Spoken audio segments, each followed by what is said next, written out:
দীর্ঘদিন সংস্কারের অভাবে চলাচলের অনুপযোগী হয়ে পড়েছে রংপুরের পীরগঞ্জ উপজেলা চতরা থেকে ধাপের হাট পর্যন্ত সড়কটি। সৃষ্টি হয়েছে ছোট বড় গর্ত আর খানাখন্দের।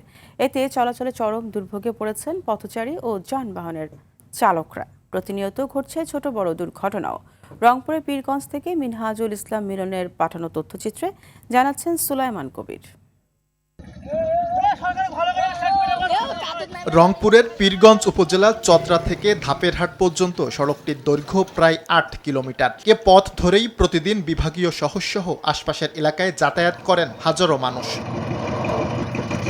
তবে দীর্ঘদিন সংস্কার না হওয়ায় কার্পেটিং উঠে গিয়ে সড়কটিতে তৈরি হয়েছে অসংখ্য খানাখন্দের। সামান্য বৃষ্টিতেই সৃষ্টি হচ্ছে জলাবদ্ধতা, এতে চলাচল আরও ঝুঁকিপূর্ণ হয়ে উঠছে। প্রতিনিয়ত ঘটছে ছোট বড় দুর্ঘটনাও। বছরের পর বছর ধরে এমন ভোগান্তিতে অতিষ্ঠ স্থানীয়রা। এই রাস্তাটাতে কেন বারবার খারাপ হয় আর কিভাবে যে রাস্তার কাজটা করে এটাই আমরা বুঝি না। দুর্ঘটনাও হয়, অ্যাক্সিডেন্ট হয়, গাড়ির অ্যাক্সেল ভাঙে রাস্তার কারণে, ভাঙা মাছার কারণে।